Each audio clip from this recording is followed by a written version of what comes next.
ñi sant yàlla baax di julli ci di sant suñu ñaari waajur di jiital ci kàddu gi aussi ñu génn àdduna yàlla leen yàlla xaaral àjjana ñu tëdd hôpital yàlla yëkkati leen ñu caabi féete ginnaaw aussi yàlla nañu caabi féete kanam di wax Sénégal yàlla fi jàmm yàgg.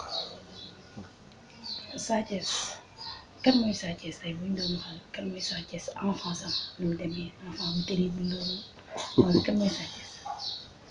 waaw Sa Thiès benn xale la boo xamante ni ñu ngi juddoo ci njabootu Double Less suma yaay moom baax yaay laa ko mën a tuddee en fait nekk nañu juddoo nañu foo xamante ni koñ bu neex la koñ la boo xamante ni nit diina yaa ngi fa artistes yaa ngi fa woon parce que ñu ngi juddoo Géejawaay mun naa ne buñ ne mais jaar mbaay meer xaar ma jaaga ci côté boobu lañ mu sokkee ko ay njóogu lu ma intéressé nga xool ci diine bi sëñ Mansour am na fa kër sëñ Moutala am na fa kër ñaan yàlla yokk seen leer aussi ñu juddoo ci koñ boo xamante ni ñëpp déggoo ñooy xàccandoo ñooy dóorandoo en fait ci lañ tuxu da koy dem Kër Massar mais man sama jeunesse yëpp doxee naa ko Géejawaay. Géejawaay. mu ñëw Kër Massar sa jeunesse nga wax mais kon sa enfance Kër Massar nga ko terminé. falaa ko terminé wax ba may demit xàmme naa ràññee naa aussi boobu majeur naa mën a liggéey. boobu loolu liggéey. menuisier. nga def si ñaata. def naa ci ay at yu bëri de wax dëgg yàlla parce que man menuisier lañu xamee mos naa def mécanicien mais yàgguma ci. Sa Thiès jàng na école wala jàng na alxuraan. jàng naa école jàng naa alxuraan. ban classe nga def. troisième. troisième. daara. Sa Thiès sa enfance tey est-ce que mën nga ñoo expliquer loo xamante ni def nga ko ba nit ñi waxee yow Sa Thiès bu ko fàttalikoo dina am loo xamante ni da koy neex wala c'est-à-dire def na benn affaire boo xamante ni mooy lu neex wala lu naqari sa enfance boo ci mos a dund. li ci mos a dund mooy daan nañ sàccee ginaar jàmbur yóbbu filaw buñ ko rayee foofu xam nga dem def ci li nga xamante ni mooy la ca war daal en fait yàlla suturaal na ma tamit ba ma demee loolu mënut a dañ suma life parce que ñi ma ko doon defal la daan nañ tam xeex koñ ak koñ football yi xam nga ak lu bëree bëri loo xamante ni mooy loolu mais maa ngi rappelé jour ba ma tanalee sama bopp dem jënd ay kees tuuti dem yóbbu ko paa boobu nga xamante ni moom laa doon sàcc ginaaram ba ma demee fëgg ko mën a ko ndax yaa fi mos a dëkk mu ne waaw mën a ko man dama fi daan ñëw fekk fay ginaar di ko sàcc man ko nag moo tax ma ne woon naa ñëw seet ci borom man ma kon de yow sama alal nga lekk ma ne ko waaw man dama ñëw pour jégalu si mu ma baal naa la ak ma jël cuuj di jox ko mu jël yëkkatiwaat ay ginaar may ma dama tamit àdduna mu solo ndax mënoon nga koo def tamit bàkkaaru xale la woon te xale moom ni yàlla la ma ne ko waa jërëjëf maa ngi du ma ko fàtte mbokk surtout paa bi at bi ma def. Sa Thiès mbapat nga. si mbapat naa waaw. mbapat loolu. mbapat naa mbapat génn aussi tamit. waaw Sa Thiès soo toj. tojuma fenn mbapat mais mbapat naa buun mbapat naa Géejawaay Joal sa dem naa bi génn fa di mbapat et puis xam nga dëgg yàlla moom fi mu mbapat yëpp franchement parler ku nekk sa bàmmeel mun ma ko jàpp. mais li nga mbapat est-ce que bari na par rapport ak ki nga xamante ne moom mooy Balla Gaye. konte moo suma lamb yi parce que bëri na wax dëgg yàlla. ndax man période bi ñu nekkee mën nga ne chaque 2 mois di nga bëre combat individuel tournoi yi da ngay dem bëri ji xam nga wala foo dégg tournoi dem ay Malika ay Jaxaay ay Tivaouane Peulh loolu moom mënoo ko dajale franchement parler ndax da ngay mën a compter. mais wax dëgg yàlla jàpp naa ni mbapat naa moom. lan moo la inspiré woon parce que gis nañu sa papa bi woon bëri Papa Double Less après Balla Gaye jël relève bi Sa Thiès ñëw lan moo la inspiré woon. man su ma bëggee bëri rek xëy na yàlla sama papa la parce que dañoo judd fekk ko fa te si nit moom dañ naan li sa waajur di def boo màggee di ko def rek am na benn paa bi ma jox na ma ñaan gu wóoru ci nekk peut être ñun football bi leen daan gën a fooye parce que 2002 boo xoolee tey premier fan supporter Sénégal xaw ma Thiam dafa naa la tudd mu ngi dëkkoon ko ñu sey Moutala maa ngi rappelé 2002 moment yooyu bañ toogee buñ ñibbisee waa Vitale la woo ñëw toog organiser benn festival bu mag boo ñëwee ñu laaj la question ku njëkk a dugal boo trouvé ñu jox la soo trouvé wu aussi nga wàcc podium bi te ñun loolu lañ ko doon dund xam nga di bëggoon nañ football wax dëgg yàlla mais luñ naan yàlla ak dogalam jaam ak pexeem xëy na yàlla moo ñu xër ci làmb moo tax ma terminé ko ci làmb. Sa Thiès ban jour nga mos a bëree mbapat boo xamante ni jour boobu nag la sentir ne que ni man kat làmb su ma ci duggee naa ci mën a am dara parce que mu ngi dugg ci dara te doo wóolu sa bopp ndax liñ naan nekk doomu mbër taxul tamit nga doon mbër mais ban jour nga sentir sa bopp que ni man nii làmb mën naa cee am dara ban combat la woon sa mbapat. suma mbapat man nag bëri naa fi ay mbapat peut-être ay nit dañuy ñëw toog naa ma am nga ci place mais nawlu ma ci woon sama bopp wax dëgg yàlla peut-être dama daan xeeb trop li ma leen bëri dama naan man lii liñ may wax nekkul ci man dañ may jey ngir bëgg lu ma neex rek mais parce que damay rappelé ko toujours daam sëy maa ngi dañ liggéey ci atelier bi nga xamante ni magam moo géré woon atelier bi daam bu daan gis ma toog ci atelier bi moom da daan voyage di ñëw naa ma bàyyi samay bant munoo bàyyi sama machine te dem ko ne sa làmb aussi tamit kooku duma ko fàtte mukk bokk na ci li ma gën a touché ci làmb parce que chaque fois benn kàddu ma damay wax noo génnawaat na bokkut ak kooku mais kii moom mooy loolu ki génn àdduna moom dama naan su ma nekkee mbër kaamil yàlla ak moom la ci benn côté ñu Xaadim parce que moom mooy jël si di ma yóbbu ay din moom mooy jël si di ma yóbbu ci li nga xamante ni mooy téye làmb ñu su ma waree duut ay gàllaaj day taal oto dem ci yaayam boole ma ak yaayam mais Xadi Ball mu yëkkat àll bu bari may ma ak bii papaam bu ñu paree di dugg ci àll bi fu ma xam ak fu ma xamul fépp foo xamante ni am na yaakaar ni fu ma fa nee am fa ndam rek Xaadim yóbbu na ma fa aussi di ko ñaanal yàlla xaaree ko àjjana mook ki nga xamante ni mooy fàllu ka parce que tamit nit rek la mën a doon façon diin bu ma xam ci àdduna rek yàlla ak Xaadim la. Sa Thiès bu ñu jógee ci li nga xamante ni moom mooy ndax nee naa lépp mënuñu koo topp mais da am loo xamante ni moom mooy partie l'essentiel bi ñu ñëw ci li nga xamante ni mooy lutte avec frappe Sa Thiès def ñaata combat. def naa 14 combats. ñaata défaite. 2 défaites. ñaata victoire. 12 victoires. non 13 victoires voilà. kon 15 waaw 15. kon 15 combats. sa premier combat yàkkanti woon ak tey jour ba ñu joxe sa premier cachet bi nga xamante ne tey Sa Thiès dafa war a feeñ ak Balla Gaye dafa war a feeñ war a prouver wala dem ci kaw loolu ban combat loolu. Boy Diouf parce que dama bëri woon làmb tournoi Pikine ma finalu maag sa fandu mais bu ndee bi arbitre bi bëgg a siffler rek day dagg fil bi ndax peut-être xaw ma waaw mais ñoom waa Pikine ñoo ko daan dagg mais man moom dama ne duma bàyyi damay bëri force moo xam ci lëndëm moo xam ci leeraay xam nga bañ demee coow am Jules Baldé ak kii tudd sax Jules Baldé ak Malo Seras yow ñoo moo ba mu ñëw mënuma xamal ma ne xamal séntu ñu la ci làmb ji ay mbapat yi séntu ñu la fi solo sa yére nga ñëw ñu dem ci la ma kii ne ma Malo Seras ma dinaa jaay nag bi ngeen séddoo loolu am problème su ma juumalee 2 jours lañ ci teg kii woo ma sëñ Modou Niang damay leeral seen combat yi ñaar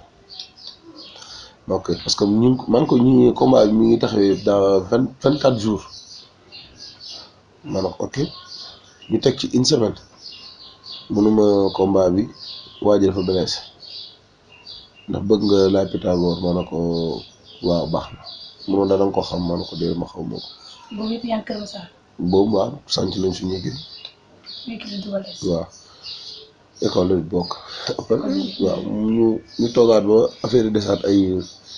2 semaines xaw ma maximum non moment yi boobu jëlaguñ sa avance bi parce que premier combat cachet bi du demee noonu ci lañ pare ñu toog di entraîner suñu papa na ma léegi comme loolu la préparé wul ak yow affaire yi mën a ko wax baax na man tamit am naa suñu nit Aari Diop moment boobu ñu ngi foofu suma gars yi may àndal mbay sus Pa Modou da bana Tony maa ànd ak ñooñu préparé suma combat maa la def dañuy jeudi bi suma juumee lañ ñu jox avance su 40 000 ba pare na ma la Pythagore dafa blessé léegi mais am nga adversaire boo mën a bëreel mu tudd Boy Diouf waaw baax ci lañ d'accord fii seen loolu ñu jël combat bi dimanche def na vendredi lañ dem ci guddi lañ dem Casamance dem bëri ko moom laa njëkk a bëreel Boy Diouf ci stade ba laa ko xamee. ok temps yooyu mooy dañ lay jox combat ba pare te doo xam ki ngay bëreel. non parce que sama adversaire ñoo blessé woon. ok muy Safane la Pythagore tamit blessé woon ñu ne ci contact aussi loolu moo taxoon ñu changé waatoon benn adversaire. nga bëri ci daan nga am ban satisfaction. waaw ma sant ci yàlla bu baax parce que tamit mbégte mi ci mënoon am sama papa ma ci ëpp loolu parce que dëkkam laa ko bëri am ci ndam actuellement ni ma ko xoolee xam naa ne kontaan na ba ay jooy da koo jege moo tax ma génn stade bi dem sama kër yaay falaa dem sama kër nijaay falaa mujjee dem toog tekk sama ngemb ñu toog guddi gi après ci lañ départ ak ñu bisi boobu an Balla Gaye boobu yéen ñaar kii woon ngeen jaxasoo woon ngeen. boobu mi ngi làmb ji mu ngi foofu parce que dafa bëri Eumeu Sène 2 semaines combat bu doog a am seen premier combat bi. léegi depuis combat boobu ñu commencé cee gis Sa Thiès muy rampe di rampe ba commencé yéeg ci kaw moom benn combat boo xamante ni daf ma marqué muy sa combat ak Zarko combat boobu nan la demoon ak Sa Thiès nan la defoon ba jël ko.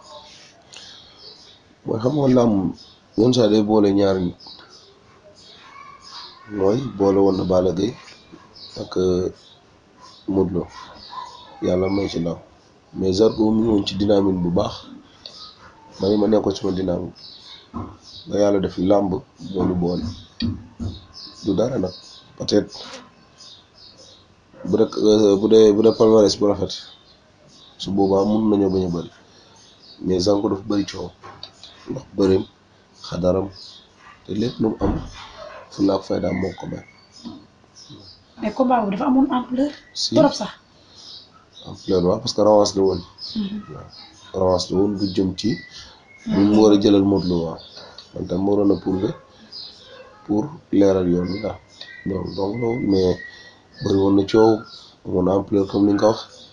xam nga parce que boo xoolee Moussa Dioum Baye Mandione ñoo bëri grand combat bi mais daa mel ni suñu combat bi la gars yi dañu doon xaar aussi yàlla def ñu bëri ko ci jàmm yàlla may ma ci ndam aussi xam nga bañ pare dund nañ suñu jàmm fair play luñ dund ba ni ñuy gisante waat nii bu ñu gisante comme si que ñoo bokk na bari. gis combat boobu noonu Sa Thiès amoon na lu bari parce que gis nañu Modou Lo moo indi woon ki nga xamante ne moom mooy Zarko Balla Gaye indi rek gis nañ Balla Gaye acte sax bi mu fa def mu mel ni comme si c'était que ni Modou Lo Balla Gaye moo ñëwaat te Sa Thiès koo gis xam ci koo xamante ne mbër bu stable mbër boo xamante ne bu coow xamul coow combat boobu lan nga doon bëree waale ndax boo gisee Sa Thiès combat boobu noonu mu wute woon na yeneen combat yi. bon sama combat bu la ñu njëkk a dagg ci xaalis parce que benn instant Zarko dañoo sotti 100 francs ci laa jël suuf kopp leen ko en fait ci loolu lañ ma daggee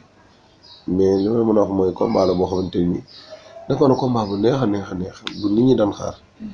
xam boo tax ba ñu bëree moom dafa jël lépp def ko ci war ma ndaw ba ci laa éliminé benn loxo bi parce que dama jàpp ni benn loxo du liggéey ci laa def sama rotation faax ko ci suuf samp bopp bi ci laa ko nooju noonu. ba nga pare ci Zarko Sa Thiès kan la bëree laat. parce que lu Boy Seye def naa laa bëril de non astafurlah si Boy Seye laa bëril yaakaar naa waaw. ñu bëriwaat ak Boy Seye ngeen dend yi ñaar. bokk benn Kër Masar. wala yenn saa yi da nga war a entraîné diine ak gis ko fa. mais loolu après Sa Thiès la des yow. waaw nekk na loo xamante ni mooy comme li ñuy wax rek xam nga sport moom bu dee boole mooy sport mais bu dee day tàggale doo sport. mais bu doon tey bu ñu joxaatoon avance Boy Seye doo bëri moom. man leen na ko moom it ci Boy Seye mais bëgg moom bàyyi la am moo xam ne tax mu bàyyi kooku moom la mais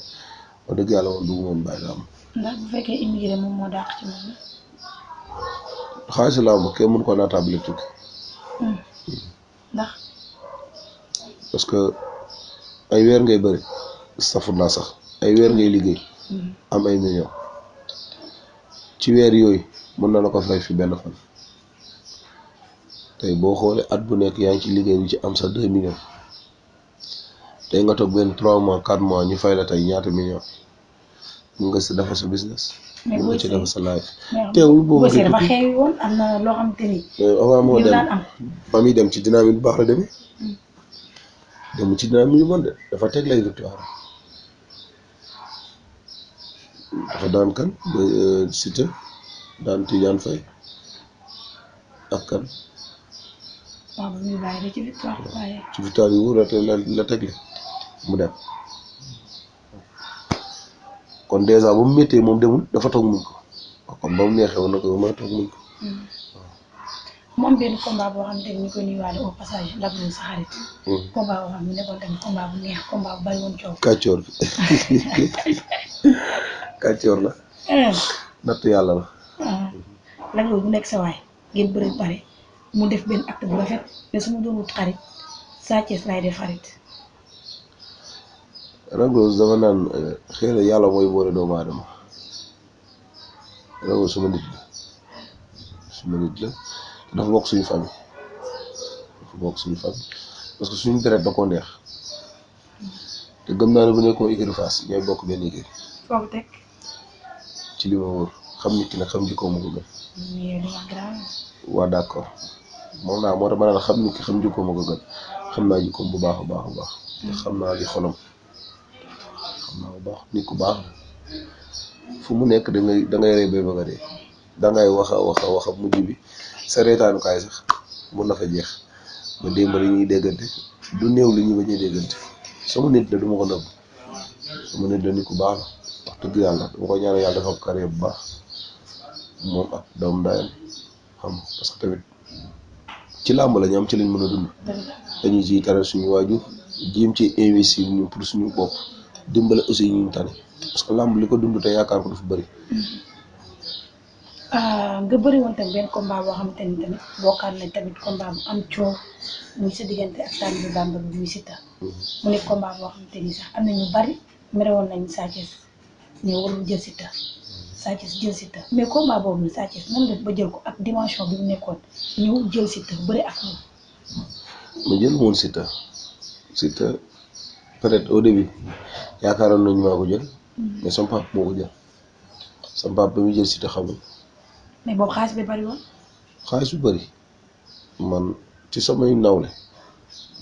maa fi gën caché. billaahi wallaahi wa taala. Siteu ëpp la caché. samay nawle laa wax man maa fi gën caché fuuf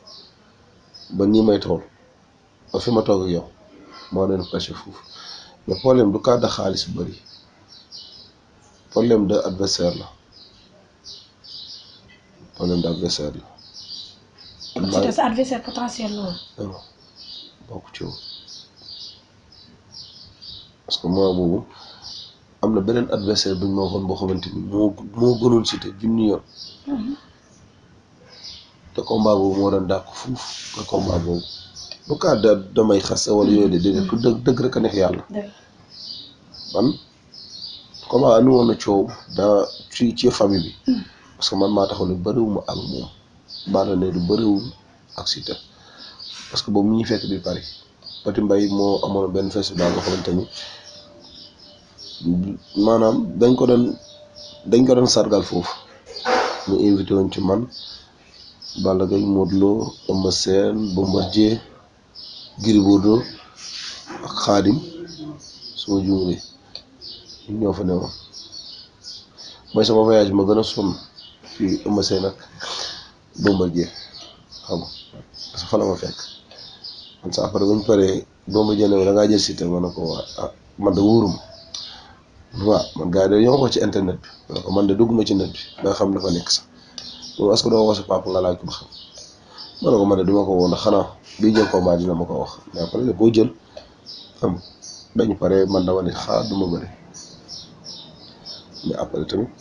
doo bëri ndax yaa ngi doon xalaat que bu la daanee. non pas daan maanaam dama doon xool li nga xamante ni mooy sama moo ma gënal tey mooy adversaire bi ñu ma dañ jox kooku moo ko gën foofu ci palmarès moom mënuma tudd turam moom franchement parler mais moo ko gën a kawe foofu te moo ko ëppoon xaalis bu ñu fay ma ko aussi te moo ëppoon code te combat boobu taxawoon yàlla xam na ni moo ëppoon coow ko man ak Siteu man a Siteu amuñu coow de suñu combat bi amul coow de non non waaw moom laa ne moo tax ma ne amul coow xam nga chaque fois Siteu ak Sa Thiès bu ñu daan coow dañ ñaan mbooloo Siteu bi rek waaye du combat la ñuy wax kon loolu du combat bëri coow combat bëri coow mooy combat boo xamante ni tey Siteu tolloo na ak Sa Thiès doole tolloo nañ bëri su boobaa nag danoon combat boo xamante ni mooy loolu mais combat boo xamante ni chaque fois ay kii du moroomam du naataangam doon ko ñu ma mere woon ci au début promoteur bi lañ mujjee mere te promoteur bi intérêt moo ko xool. mais risque la woon si Sa Thiès. combat boobu mënul nekk risque ci moom.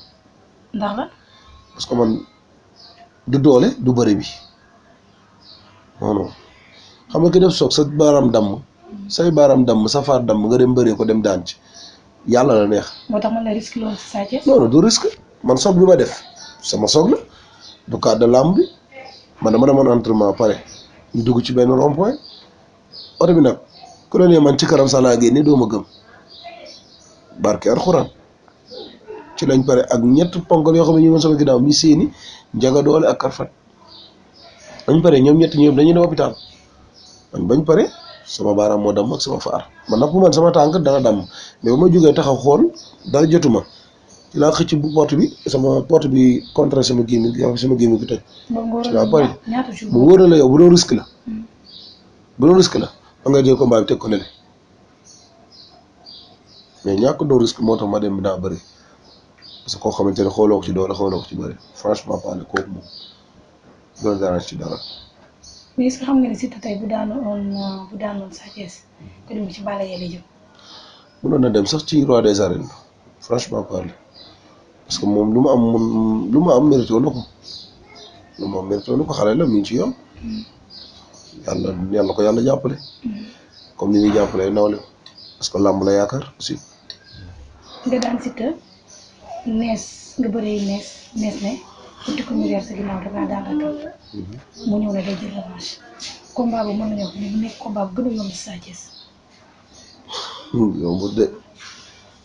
waaw yomb te pourquoi dafa yomb. non comme li gars yi doon xaaree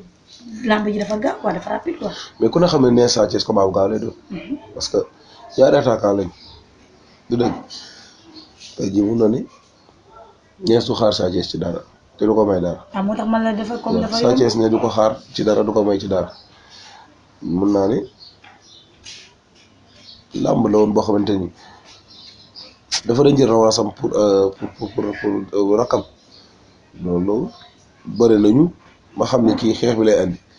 ma bàyyi xeex bi jël parce que loxo yi sama loxo moom jot na ba ma yowtoo bu geem ni mën naa ko jël te xam naa ni ma ko fàkkatee du ko tenir ma liggéey ci fàkk boobu bàyyi ko wër ko nomba ci laa ko dóor benn coup parce que moom koy dóor ko ñu bëri dafa yaakaar ni dafa def 4 appuis te 3 appuis la sam. nee na gis la. moom nee na. gisul kan moom nee na gisul alors déggoo mu wax ko waaye nag xanaa koo gisul doo ko dóor franchement parle. waaw loolu moom dafa mbañ bëri na fi nit daan na nit ki taxaw fii nga wut fa lay yoonal leen loolu ma loolu ça me dérange pas. mais moom bañ abi sifflé moom moo daa wut si ma di ma dóor wax dëgg yàlla kon bu ne ma gisuma rek moom aw ma gàllaaj boobu. dëgg yàlla aw ma gàllaaj boobu. moo gàllaaj boobu mais parfois doo bëri ni dina gis ma Sa Thiès. waaw ma ne nit mën na ko wax waaye boo ko tegalee kaamil du ko wat mooy li ñuy wax rek mooy gis nga lu ñaaw lu xas a ñaaw na ba pare rek defet neexul ci xam soo daani waxal lu rafet sa adversaire nga jóg dem si moom mi mu wax li fi nekk te dañ liggéeyaat ngir bu amee leneen mu dolli man duma ngaa ñu mukk ma daal jamais mun naa d'accord da ngaa blessé ñëw gu bëri si am problème mais gisuma ko benn làmb la daa mos a toog ñu wax ko te xaw naa koo gëm mais du wax ba làmb la te adversaire boobu kooku wax naa ko man daal du ma wax kan la man daa fa yem nañ fa yem nag. waaw nga jógee ci nga xam ne mooy nees Sa Thiès am combat boo xamante ni mën nañu wax ni combat àdduna la woon mais Sa Thiès mi comme si c'était que ni bëriwul dafa dem ba beneen dafa naagu ci combat boobu noonu si combat ak ki nga xamante ni moom mooy Boy Niang fils de Dégol pourquoi naawu ah mais Sa Thiès combat boobu fi ñu doon xaaree Sa Thiès gisuñu ko. mooy comme la ah ndax dañoo gis sa combat ak Siteu Sa Thiès dafa ñëw cay combat am def noo xamante ni mooy loolu sa combat ak Nees Sa Thiès ñëw taxaw bëri mais sa combat ak Boy Niang Sa Thiès da ngaa naagoon ci combat boobu. mosuma cee naawu waaye nag mos naa gëm ni te moom laa mos a gëm ni maa ko mën bu dul moom ba ma dalee bëri ba léegi sama gëm-gëm boobu laay dunde ba tey loolu du mos a denc ma ku koy dindi ci man ni da ngay xosoon mais dama ko dindi mooy bëri naa ko ci li ma ko war a bëggoon a bëri parce que man maa bëggoon a xeex mais nit da ngay toll moment boo xamante ni li ci biir làmb te ci biir rek moo ko mën a xam. mais Sa Thiès combat boobu yaa yàq sa combat. dégg nga mën a nit bëri na ba jeexal daan la mu bëri amalu ko njëriñ nit def na erreur bu bon daan loolu amal na ko njëriñ mais yàquma suma combat jaay ma suma combat benn yoon man maa bëggoon a bëri ci xeex. ñu mën la ci xeex. non non ci bëri lañ ma daan. mais Sa Thiès Boy Niang kaawul. ku kaaw dina taxaw di réussir di xeex noonu ki kaaw kay xanaa dina ak fàq yi mu def yëpp maa koy njëkk a jug man kaaw dëgg yàlla. ñu ne combat boobu Boy Niang moo pon doole Sa Thiès. kan moo ko wax. non mais expert yi parce que tamit Sa Thiès dinañ benn instant Sa Thiès yaakaar ne moom moo ëpp doole Boy Niang moo ko dàq bëri mu ngi taxawee combat bi kon ni mu defee ñeneen ñoom lay def ak ñoom mais combat bi Sa Thiès raté ci carrément sa analyse daf la nax. man dama sumeeku mukk bañ na ma kii ba liggéey bi de un su ma ko ëppul doole dama mos a ëpp doole ci àdduna ab expert bu ko mën a wax. comme mun la daane. ci bëri la ma daane bëri ça n'a rien à voir ak doole xel la xam nga toog di analyser ak dafa neex waaye ñoom ñooñu ko ci joxoon ngeen dugal waxkat la ñuy def moo xam leen làmb dafa am lu mu baaxul am lu mu liggéey tey mun nga taxaw tey seetaan nga gis ay faay yow mun nga bëri ci doo ko gis man burul Boy Niang di keneen sax su may bëri moom dama naan la maana mën loolu ana kuli àlli xamee nañ ma ko jaruñu ma ci sonn c'est que man dama préparé ñaari combat yoo xamante ni moo gën a métti sama préparation te moom laay jàpp. waaw mooy du ci man nag samay saaf la dina entraîner li ma waree mais fu ne lañ lay dugal damay dem ba benn instant yow sa xel sax dootu fi nekk da ngay fatigué da ngay sonn ba yow li nga war doo ko def man loolu moomu jigul ci làmb. mais en tant que un grand champion yow instant bi xam nga léegi fi nga war a jaar est-ce que staff li nga teg pression mais comme que yow ak fi nga nekk loolu war laa mën a jaar. du man gis nga bu desi ci man rek su may préparé sama combat sax yow mën nga taxaw ne nga ne kii yëgul dara yaram yàlla seede na ko mën naa xëy dem olympique ci ji mu entraîné ma soit que ma dem ci yàlla ma entraîné su ma paree mën naa dem diin dem contact le reste maa ngi ko bàyyi ci loxo yàlla. mais Sa Thiès du bëri conseil moom lu ko neex lay bëri. mosuma toog te bëriwuma kenn du ma conseil waaye nag loo ma mën a conseil sama xelu bopp lay bëri ndax ki lay conseil danaan la defal lii defal lee bu la mayee lii defal lii bu la ko mayee loolu lay def da ngay toog xaar may la ko làmb kuy bëri na la conseil mais biir géew ba yow yaay dem ak sa bataay yow yaay dem ak sa xel yaay dem ak sa fulla ak sa fayda nga dem bëri ci daan ci conseil am na Moussa Dioum ci conseil la li ma conseil laa bëri mais dafa fekk ni buntu boobu dama ko gis loolu doo nga tax mais comme carte de nees bi dañ ñama naa toog xaar ko rek bul dajak moom déplacé wul parce que mën nañ déplacé wul comme baa mënul diire di solo mun na làmb mën nañ la wax li nga xamante ni du bokkul ak li nga xamante ni moo fa nekk Boy Niang dañoo bëri mu daan ma ñaanoo ko ci combat wu yàlla na ko ci man maa ngi liggéey seet leneen moom mun na liggéey seet leneen làmb mun nañoo boolewaat. yaakaar nga ko ci kii ndax Boy Niang dégg lu wax géej waaye moom ku ñu Balla Gaye ak Lac de Guiers. waaw dégg lu ma wax xam nga tey kii liggéey di dem kii di liggéey di dem jigéen dajeeti ci ku mun a neex nag ku mun a nakari man bor bi danañ ma ko fay ci nii wala ci naa ci kàttan yàlla loolu laa gëm te loolu maa ngi koy liggéey waaw. Sa Thiès mi ngi écurie Double Less ba tey. waaw école de lutte. waaw mais école de lutte. waaw mais Sa Thiès dañuy gis ne say combat doo ko kii foofu noonu préparation bi lu waral loolu. parce que combat mooy dépassé du chaque jour ngay nekk ci école ba parce que tey da ngay dem benn moment il faut nga génn di làkkatu li nga bëgg a liggéey parce que léegi bu fekkente ni tey lu ci ëpp léegi da ngay liggéey li nga liggéey ñu filmer ko jël ko yóbbu ko sa adversaire loolu moo tax écurie yi léegi bëreetul combat yi mag nga koy gis chaque jour ci école bi da nga fa dama fay dem mais kon semaine bi ci nekk mën naa ci dem benn yoon 2 fois mais la ca des après ñun suñu vie privée lay doon loolu doo nga tax lii gars yi di ranger école yi. kon Sa Thiès dund na loolu di bëri ak adversaire am ñu jël ko filmer ko yóbbu ko. mais da ngay toog sa yow ñu jékki-jékki jox la loo xamante ni yow da nga naan kii moom fan la jox loxatee lii te yow kooku nga war a bëre kon da la wóor ni yow ki lay def loolu yow moom yow force dina la ko def te loolu ñun bëri xam nañ ko suñu biir. Sa Thiès moom ay combat yoo xamante ni ñu ngi la koy wax ndax chaque jour ñu lire combat Sa Thiès ak ki nga xamante ni moom mooy Papa Sow mu nekk combat boo xamante ni ñëpp ñu ngi koy xaar combat bu fu mu toll. waaw man ma dëgg yàlla combat mënu ma ci wax lenn mais l'essentiel ñu ngi may woo di ma wax samay combat ma dëgg yàlla du ma wax nag ban adversaire la du ma wax yenn adversaire la franchement pas. mais ci rang yooyu la ay Papa Sow ay Yékini Junior parce que Sa Thiès instant bi yow da comme nga da nga daanu koy da nga xaw a bës bi daa xaw a wàññeeku da nga daanu xewatoo kay il faut que ñu kii la tuuti. waaw damay sant yàlla parce que Malick Niang daf ma daan lañ ma fayoon ñu yokkal ma ko. billahi wallahi wa taala moom wóor na gis nga ñàkk fayda bu ko wane mukk ci sa carrière waxatuma la ak lépp la dugg nit mën nga daanu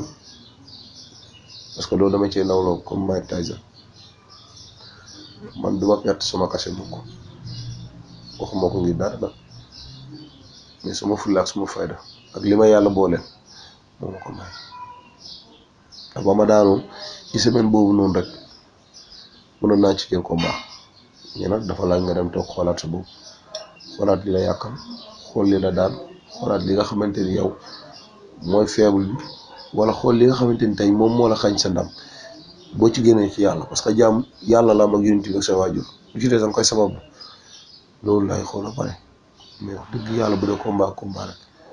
mënoon naa ko jël avant tey mais nag yooyu bëri tamit nit ki da fekk nit ki war a bëri ak yow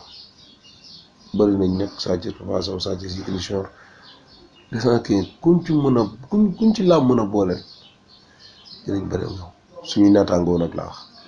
waaw